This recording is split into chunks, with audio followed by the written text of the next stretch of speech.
Call. Welcome to Great Stories Every Day, where thrilling, mysterious, and unforgettable true stories come to life, one day at a time. Subscribe for your daily dose of chills, wonder, and adventure. My name is Joel, and this happened in 1998 when I was 16. We had just moved into an old Victorian house in upstate New York. Cold winters, creaky floors, and a strange smell in the hallway upstairs that never quite went away no matter how many candles my mom lit. It wasn't exactly a fixer-upper, but it wasn't perfect either. My parents were excited to own a home like this, full of history, they said. I didn't like it from the beginning. Something about it felt wrong. The previous owners had left in a hurry, the realtor told us. Left behind furniture, dishes, old coats in the closet. Family emergency, she said with a shrug. I remember walking through the attic the first day. It was dusty and full of cobwebs, with one tiny circular window that barely let in any light. The floor was covered with old rugs and broken boxes, and in the farthest corner stood a chair. Just a wooden rocking chair. Facing the wall. I don't know why it creeped me out so much, but it did. I didn't want to be alone up there, not even in daylight. I could never explain it.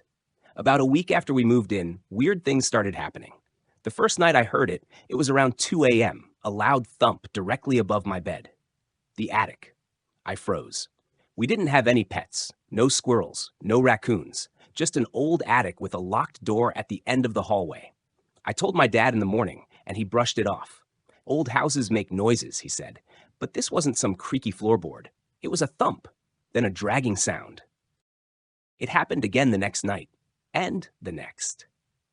After the fourth night, I decided to check. I waited until after school, when the house was quiet.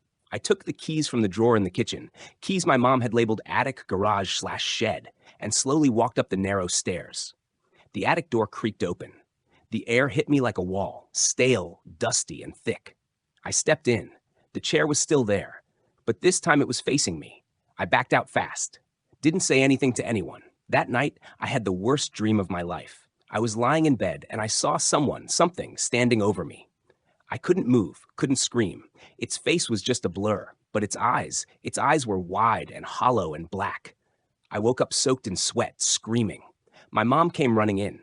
"It's just a nightmare," she whispered, rubbing my back. But it didn't feel like a dream. It felt like something real. Things got worse from there. Doors slammed on their own. My sister said she heard a voice whispering her name from the vent in her room. My dad said he found muddy footprints in the hallway one morning. None of us had been outside. One day, while my parents were at work and my sister at a friend's house, I went back up to the attic. Something was pulling me there. Like I had to know. Had to see. I stepped in.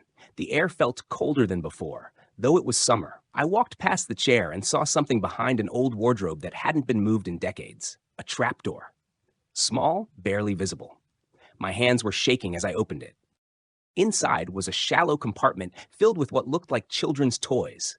Dolls with missing eyes, a wooden train, broken puzzle pieces, and a journal. I picked it up. The pages were yellowed and smelled of mildew. The handwriting was shaky, almost frantic. July 4th, 1971. He comes at night. I hear the chair rocking. July 5th. Mama won't believe me. She says it's just a dream, but I saw him. July 6th. I locked the attic, but the key is gone. He's still here. The last entry chilled me to the bone. July 8th. He said my name last night. He said he was hungry. I dropped the journal and ran. That night, I heard the rocking chair again. But this time, it didn't stop. It kept going. For hours. Back and forth. Back and forth. The next morning, I found deep scratches on my bedroom door. 3 long gashes. Like something had tried to claw its way in. I showed my dad. He finally believed something was wrong. We brought in a local priest who my mom knew from church. Father Michaels. He walked through the house, swinging incense and muttering prayers under his breath. When he entered the attic, he paused. "This is a place of suffering," he whispered. He didn't last 5 minutes up there. He came down, pale as a ghost, saying he felt something ancient. He blessed the house, said it might help. It didn't. That night, we all heard it, the chair rocking, then footsteps, heavy, deliberate, down the attic stairs, across the hallway, to my door. Then nothing. Just silence. We moved out 2 weeks later. My parents didn't explain much, just said they needed a fresh start. I didn't argue. We left most of our things behind, including the chair. Years later, I looked up the house's history. In 1971, a boy named Samuel lived there. He was 10. One night, he vanished from his bed. No forced entry, no suspects, just gone. His parents moved soon after. The only thing left behind in the police report was a note written in a child's handwriting. He said he was hungry. I don't talk about this often. People think I'm making it up, but I know what I heard. I know what I saw. That house, something evil lives in it. Something that waits in the dark, whispering your name through the vents, rocking in that old chair, watching from the shadows. And every now and then, when I can't sleep, I swear I still hear it. The creak of a chair, rocking, back and forth, waiting. Thanks for watching. Don't forget to like, share, and subscribe for more incredible stories every single day. Until next time, stay curious, stay brave.